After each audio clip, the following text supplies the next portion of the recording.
Hi class, so we're picking up the conversation today with person-centered therapy and very obviously focused in on Carl Rogers. The two of those need to go hand in hand. We will talk a little bit about motivational interviewing, however I'm going to tell you, maybe controversially, that motivational interviewing is not person-centered therapy. There's plenty of reasons why. We'll get to that. Now, one thing that needs to be said before is that I've worked at agencies before that implemented person-centered practices or certain concepts, knew the effectiveness of person-centered therapy, but really considered implementing person-centered therapy or having a person-centered approach, really doing Carl Rogers' theory. I've had that flat out called to me as irresponsible. However, it really can't be denied the impact of person-centered therapy, the impact that it's had on our world today, and the kind of impact that you can have with your clients if you really understand person-centered therapy and have the courage to actually implement it. It sounds overly simplistic. There's not a ton of really fun practices that you get to incorporate. It takes a lot of guts and leaves a lot of room for uncertainty, and that's really what makes it so much fun in my perspective. So, Carl Rogers is really the founder of the human potential movement. We've already talked a lot about that. In a lot of ways, Frankel and Yalom and Rollo May fit a part of that. Definitely Fritz Perls. The human growth movement was really fueled by Gestalt therapy. But really at the heart of it is Carl Rogers himself. Carl Rogers really becomes the catalyst for the redeeming, the incorporation of humanism into therapeutic practices. And you see a lot of different references back to Rogers by Frankel, by Yalom, by Perls. Really, Carl Rogers becomes the heart of it all. So, again, while I told you when we were focused on existentialism that Frankel really redeems humanism from the humanists, right? That modern humanism, really not all that different than postmodernity, really went a different direction than it originated. Frankel goes in and redeems humanism through his humanistic psychology, through logotherapy in particular.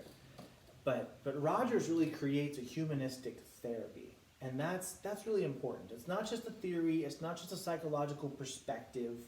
He creates an actual therapy, a mode of engaging the world that is based in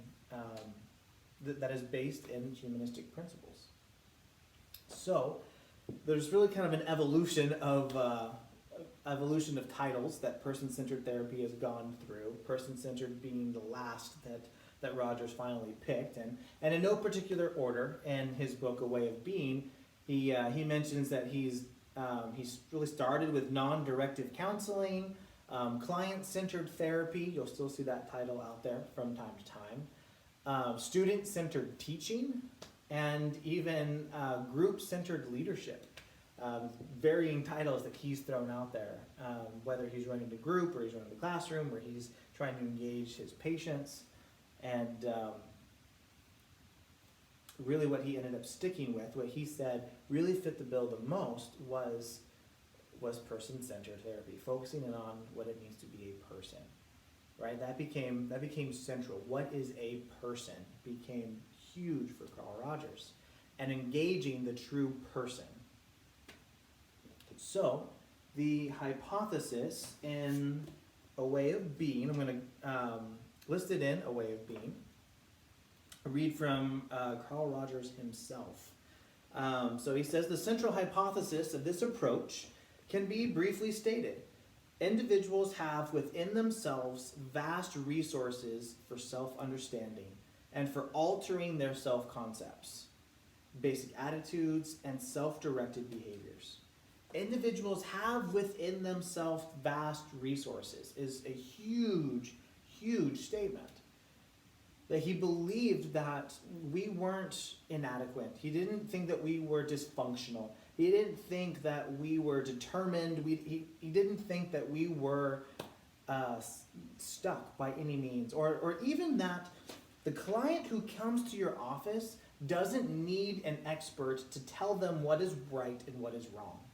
And I've had plenty of clients over my time, and I have some currently, that have asked my permission for certain things. You know, I was thinking about doing this, but I really wanted to make sure I had your approval first. And my reaction is, I don't even know what you're asking for. Why would you want my approval? How about we talk through this and you tell me what's on your mind, right? How about you tell me what you were thinking and why this is important? Really trying to reinvigorate the client and realize that the client is far more capable than he gives himself, right? The client in front of you is an amazing human being. Not dysfunctional, not broken, not some diagnosis, right? Not just some thing that needs to be fixed, right? Back to Frankel, man is more than machine. The client in front of you is not just a machine that needs to be broken and needs this expert mechanic to come in. No, the person in front of you is amazing, absolutely astounding, huge resources within themselves that if they would understand themselves, if they would understand the human potential, they would understand their capabilities, how beautiful, how amazing, how intelligent, how capable, how resourceful, how resilient they are, they can accomplish just about anything. And you really see that in the Gloria videos with Rogers himself. Obviously, each one of the three goes a completely different direction. You have Ellis, who's teaching his theory. You have Pearls, who is engaging her very authentically in that moment, noticing all of those little here and now details. And then you have Rogers, who's asked a long list of questions throughout the session. And he doesn't answer a single one. She asks him a question, and he sits back. He's like, yeah, wow, it really sounds like you're questioning a lot. What do you think you should do about it? And she answers the question. She has the answers inside of herself. And I come across this with every single client that I've interacted with. Once I can get them to take a step back and breathe for a minute, once they can just reflect and think and sit within themselves and have some place where they can not be judged and they can just freely explore, just breathe for a minute. They know the answers. They know what they're doing. They're not dumb. I have not met a dumb patient. I've not had that person. I've met with people who have doubted themselves. I've met people who didn't know their potential. I met people who were unwilling to change, and that's on them, right? I can't make anybody do anything. But once they take that step back, man, all my patients really know what it means to go about life in a way that fits their value structure. So, in order to help that individual find that within themselves, right? Find those vast resources, there are three particular elements that are absolutely essential to person-centered therapy, okay? If you're not doing these three, you're not doing therapy. So his own words, the first element could be called genuineness, realness, or congruent. The term transparent catches the flavor of this condition. The therapist makes himself or herself transparent to the client. Congruence, right? Being truly genuine, being authentic, bringing my real self into the room with the patient. Now, majority of people want to take on more of a Freudian mirror, where they're not reflective, they're answering questions, they're not talking about anything personal, they're not answering questions from the client. Again, you really see that, I told you about this with Yalom, that they would ask him questions and he wants to answer them directly back. No hesitation, none of the traditional therapist dodges. Well, why do you ask? Why do you say that? No, I want to bring my authentic self, and that means my reactions as well. That means when I'm sitting with a grief patient, yeah, I cry. Not every single time, and I don't force it. It's not always appropriate. It's not always what I'm feeling. And I've had times in trauma sessions where the client has become so dissociated, where the client is just reporting to me the story of their trauma, and they really wanted to tell me the story, right? I've had multiple people come in and say, can I just tell you what happened? And I said, well, it's not necessary that you go through all of that with me, or at least not now. But yes, if you want to, this is your session. And they're so dissociated, they're so removed, they're just reporting back these facts. And man, is it heavy. Man, is it just a lot to take on. And I'll tear up. Or I'll tell them, oh man, I'm glad I don't have somebody scheduled after you. I need a break. That was exhausting. Oh man, that makes my heart hurt. Right? To really be genuine. I'm not pandering to them. I'm not making something up. I'm just expressing what's happening in that moment. Or even a client that never took a breath. I mean, she spoke so fast. I met with her for several months and just tried to keep up with her. And she had this awkward pause in the middle of this breathless rant. And she waited for me to answer. And I said, to be quite honest, I have no idea what's happening right now. I've been trying to keep up, and I think you asked me a question. Does this happen often with other people in your life? And that opened the door to a lot more conversation. Well, yeah, my boyfriend he never knows how to answer me. He never responds back, and sometimes he just walks away. I'm exhausted trying to keep up with you. I don't know what's happening right now in this session. And that becomes a truly authentic moment for some real therapy. So really bringing your true self and being transparent with them, being real, being genuine in what you're doing. You're not faking any affirmations. Don't say anything that's not true. Tell the truth. React, right? Part of our speech is in our body language and in our tone. Respond.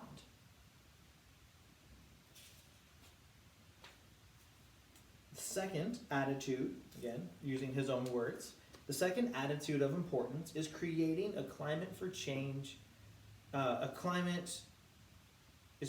Creating a climate for change. It's like the second attitude of importance in creating a climate for change is acceptance or caring or prizing. I really like that word, prizing. What I have called unconditional positive regard. So we have congruence, that genuineness, and now we have unconditional positive regard. A positive, acceptant attitude toward whatever the client is. Right? And this moment, not what they will be, not what they could have been, not what they were, the person in front of you now. Their anger, their anxiety, their fear, their depression, their despair, their grief, their confusion, their frustrations, their resistance, their denial. I mean, obviously this list can get really hard. But a positive, accepting attitude toward whatever the client is. The therapist prizes the client in a total. The therapist prizes the client in a total rather than a conditional way. That is very, very hard to do. The vast majority of my clients have made this very easy on me. Some have made it a little bit more difficult. I've only had one in all my time that I felt like made it darn near impossible. But this was particularly convicting. To accept what the client is. Present tense. The third facilitative aspect of the relationship is empathetic understanding. So we have congruence, we have unconditional positive regard, and we have empathy. When functioning best, he says, the therapist is so much inside the private world of the other that he or she can clarify not only the meanings of which the client is aware, but even those just below the level of awareness, to really sit with the client, to really connect with them. This is why the difference between traditional counseling or modern counseling and psychotherapy is that psychotherapy specifically addresses symptoms, right? It specifically goes to eliminate and relieve symptoms, not just consult. But also, psychotherapy is exhausting, absolutely exhausting. It is very, very difficult work. And it should be for both the client as well as the therapist. Many have taken what I would call a very much a cop-out approach, and that they want the client to be doing all of the therapy, to be doing all of the work, and not actually be there with the patient. Now, there's a lot of truth to don't work harder than your client, but you better be working.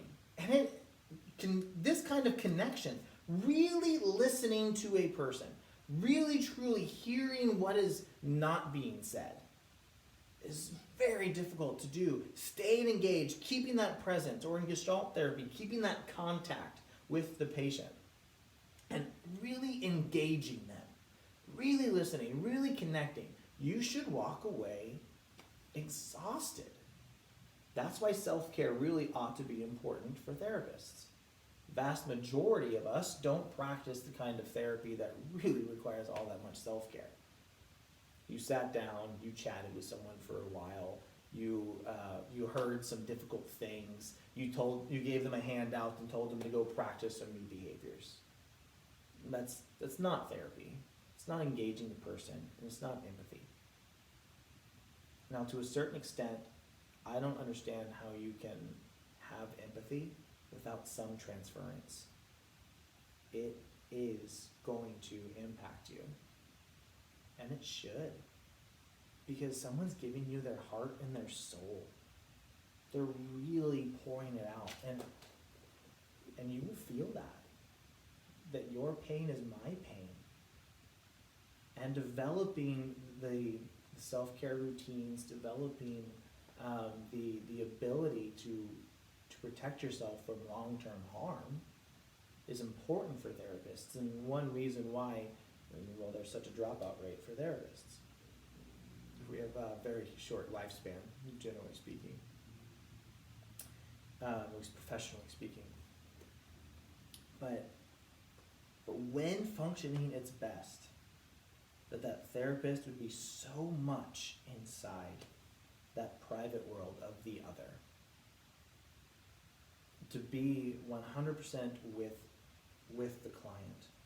And again, that the purpose of person-centered therapy is not for me to be the expert who tells you what to do, where to go, or how to change, but to me to actually get in the boat with you.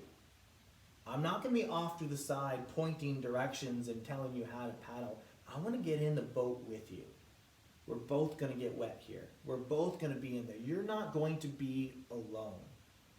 And I'll tell you, that makes a difference. That absolutely makes a difference. There's a huge difference between going to a therapist, giving them your soul, giving them your dirty laundry, going and doing the depth psychology, going into the depths of hell, into your soul, right? Raising those demons, or Nikia, right? The summoning those ghosts, raising the dead inside of you, going down in those dark places with somebody who's at a distance, just kind of shouting some orders. Okay, from here, you should maybe consider changing your thought patterns. It's different when you have somebody there with you in the trenches.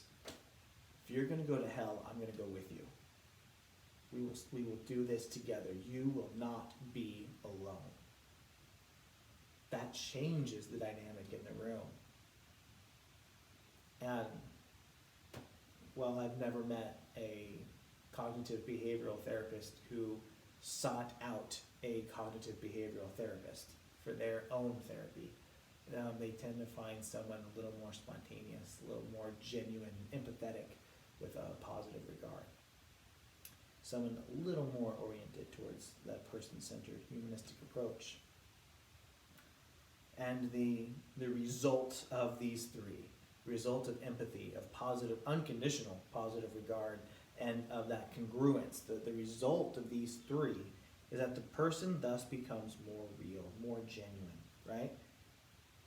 When a person understands and prizes himself, the self becomes more congruent with the experiencings. The person thus becomes more real, more genuine. There is greater freedom to be the true, whole person, right? It enables the person to be more effective growth enhancer for himself. That is what we're striving for, right? The primary motivation, again, if we're going to go back through just about all of them, you have Freud in that will to pleasure, Adler in that will to power,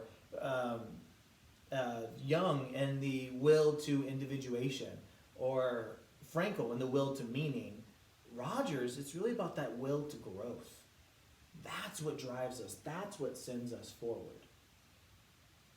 So we have his basic hypothesis that we all want to grow, and if that we can set up the right conditions, we have vast resources inside of ourselves to grow. And then those conditions being congruence, unconditional positive regard, and empathy. And a little bit more on the relationships, on congruence in relationships. Again, this is still from A Way of Being. I believe that all of my writing sense contains the realization that what is true in a relationship between therapist and client may well be true for a marriage, a family, a school, an administration, a relationship between cultures or countries. To truly be transparent and congruent and empathetic, to have that unconditional positive regard, to really engage in relationship. That's why I said one of our first or second sessions that what we really need to focus in on is how each therapy views the world, right? How do we view a client in front of us? How do we view the therapist, our role with the client? And how do we view the client's problem? But really, I didn't state it like that. What I said was, how do you view others? How do you view yourself? And how do you view problems? I used much more general terminology. And I told you that what perspective you take. The reason why this is one of the most important classes that you probably will ever take is that it's going to shape the way you engage the world. Are you the expert, the righter of wrongs in the world? Are you the one whose opinion needs to be upheld at all times? Does the world need structure and order? Or does the world need relationship? Does it need empathy? Does it need true connection and belonging? Diving a little bit further into relationships and these elements, he says, this is from On Becoming a Person.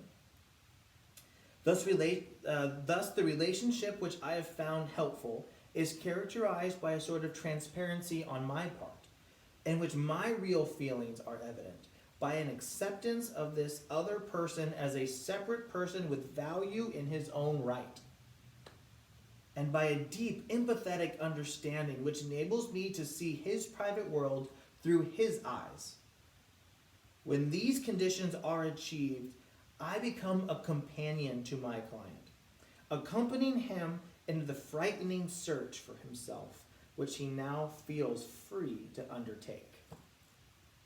The elements create that atmosphere where the client will want to go there.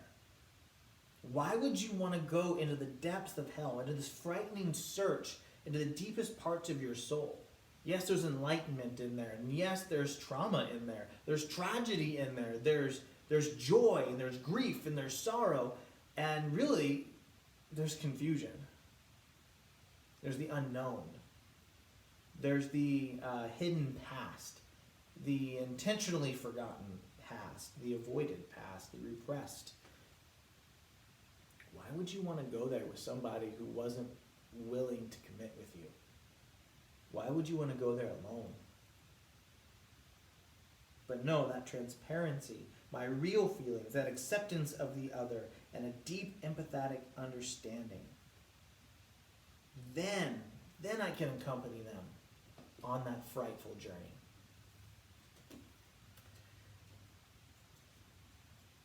And also to note, within person-centered therapy, it really breaks the traditional medical model. I mean, if you haven't caught that drift already, it breaks the traditional medical model of doctor evaluation, diagnosis. That's really, in the counseling world, that's really fueled by Aaron Beck, that we do these full biopsychosocial assessments, create a diagnosis or formulate a diagnosis, and then create a corresponding treatment plan. Very much like in the medical world, you meet with a doctor, you have your assessment with that doctor, right? They run their tests, and those tests produce results, and those results come in the form of a diagnosis, and the diagnosis needs treatment, and so then the treatment plan is prescribed medication or whatever it might be, right? Casting the leg. Yes, the leg is broken based on the x-rays that we have, and so the treatment plan that needs to be followed is casting the leg, right, to fix what is broken. But in person-centered therapy, he says there is also a complete freedom from any type of moral or diagnostic evaluation, since all such evaluations are, I believe, always threatening. Now, one thing that I tell almost all my clients, it's not always necessary, but particularly with those that are deeply religious, it needs to be said. When they come in, there's a lot of exploration that I see them resisting. They're holding back in a lot of ways. And I really don't want them to do that. I want them to be able to explore, to have this acceptance of themselves, that what is said in this room is okay. That they don't have to act on it. It might not be okay socially to act on it, or legally to act on it, but say it out loud, explore it. Let's see what's happening here. And so I tell them, let's check morality at the door. Let's just come in here and check morality at the door. No judgment here, no morality here. Let's just explore where this goes. For addicts, it's the freedom to be able to say that they're having a craving. I want to go out and get high. Well, they're thinking that anyway. They're feeling that anyway. And denying the existence of that doesn't help them get through it. But now that they can say it out loud, I can say, okay, well, what else is going on that's influencing that? Or what do you expect to gain? Oh, well, there's nothing to gain by going to get high. If that were true, you wouldn't do it. So what do you expect to gain? A good time. You feel like you're needing a good time right now. Is that a good time? Let's explore that. Is that the most effective way to move forward? But if they can't say it out loud, if they feel like they can't talk about pornography, or they can't talk about their drug addictions, or they can't talk about their anger and some of those dark thoughts that they're having, if depressive clients can't come in and tell me that they're having suicidal ideations, I can't help them with suicidal ideations. I'm not a mind reader. I don't know what's going on. So check morality at the door. Let's just explore freely. And I guarantee you, you're far more resourceful, far more wise and capable than you thought. So, on becoming a person, he says again, if the therapy were optimal, intensive as well as extensive, then it would mean the therapist has been able to enter into an intensely personal and subjective relationship with the client, relating not as a scientist to an object of study, not as a physician expecting to diagnose and cure, but as a person to a person. That's the optimal therapy. For the client, this optimal therapy would mean an exploration of increasingly strange and unknown and dangerous feelings in himself. The exploration proving possible only because he is gradually realizing that he is accepted, unconditionally. Thus, he becomes acquainted with elements of his experience which have in the past been denied to awareness as too threatening, too damaging to the structure of the self. Carl Rogers really comes in and allows his patients to be themselves, to find themselves, to find those resources inside of them. Very uplifting, very powerful, but also, again, for the therapist, this is really intimidating. You have to let go of any control. First off, it's really important to note that if you're doing interventions, you're not doing person-centered therapy. The only interventions, so to speak, in person-centered therapy would be empathy, congruence, and unconditional positive regard. But there's no manipulation happening. And an intervention has that intended outcome, which may partially be why Gestalt therapists talk about experiments, not interventions. But there's nothing other than that present-oriented relationship. There's no intervention. And so you're constantly having to adapt. So really, if you're going to consider doing person-centered therapy, there's about 5 things. I've come up with a list of 5 things that are really required for therapists if they're going to even try and do this. And the first is courage, right? That you are unprepared and open, and you have the courage to do so. That's absolutely terrifying. To walk in completely unprepared. And I love doing person-centered groups. You have no idea what to expect. And some groups might not be, it might not have the desired outcome that you would like, but that's, again, it's not a person-centered perspective, right? If there's a desired outcome, you're not really doing person-centered. But I've walked into rooms before, and just like Carl Rogers, I mean, flat out quoted him without really them knowing. But Carl Rogers would walk into a group and say, I have no idea what's going to happen today, but I'm excited to see what will come. And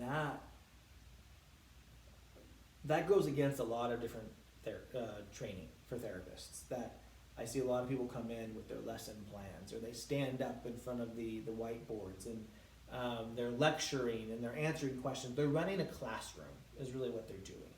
Or they're sitting down, but they're still running a classroom. And they're going around, they're picking out each person, they're asking direct questions, and really the group becomes centered around the therapist and the therapist's perspective and agenda.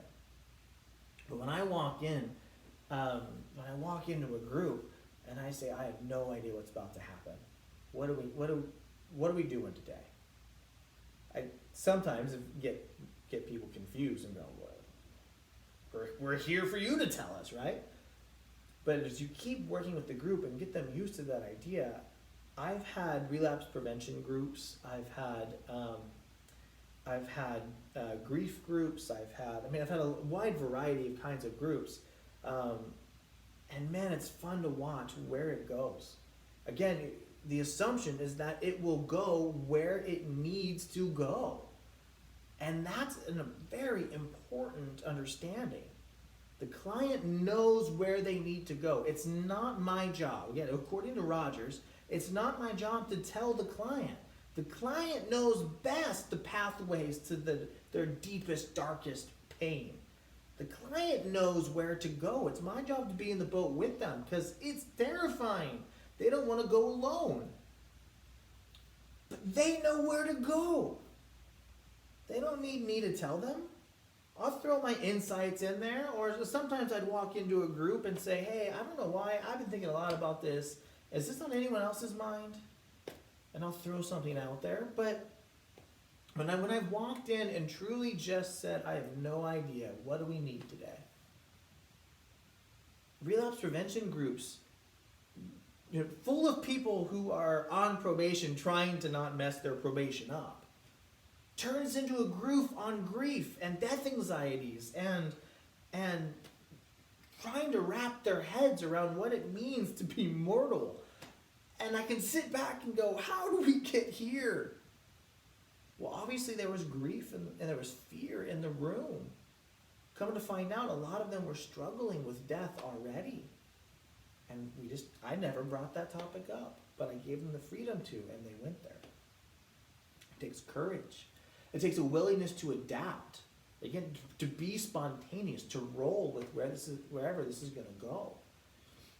To have some rigorous honesty. You can't be dishonest and transparent. And that just obviously doesn't work. You have to be truly genuine. You have to be willing to be honest. You have to have some self-acceptance. Again, if you're going to bring you into that room, you might have to do your own personal work. You might have to do your own depth psychology. You might have to really go into your own soul and do the work before you can bring you into that room. And I think that's why a lot of people don't want to do person-centered therapy for what person-centered therapy really is, because they don't want to do their own work. But definitely the last requirement I'll mention is that you really have to have some humility. If you are getting into this field because you want to be the expert, you want to be validated by your clients, person-centered therapy is not for you. And I would argue being a therapist is not for you. Therapy has plenty of egotists already. We don't need any more. We need people who are willing to be humble, people who are willing to come in and let their clients be experts. At the very least, let the client be the expert on themselves. And that takes a lot of restraint on our part, on the part of the therapist. To trust in people, right? Rogers very much knew that person-centered therapy required trust. And that's what makes this so revolutionary. And if you're ever courageous enough to truly dive into Rogers and read his books, they are very easy to read. They're long, but they're very easy to read and broken up into nice, easy sections. He was very courteous in that way. If you're ever courageous enough to dive into Rogers and courageous enough to implement it, to see the world, to engage the world that way, you'd be amazed at what you can accomplish. So thank you guys. Happy Easter. This is probably a great time to be talking about having an unconditional positive regard and empathy, truly being genuine with the people around you. This is definitely a great time for it, to revive that spirit of humanity. Happy Easter, everybody. Hope you all stay safe.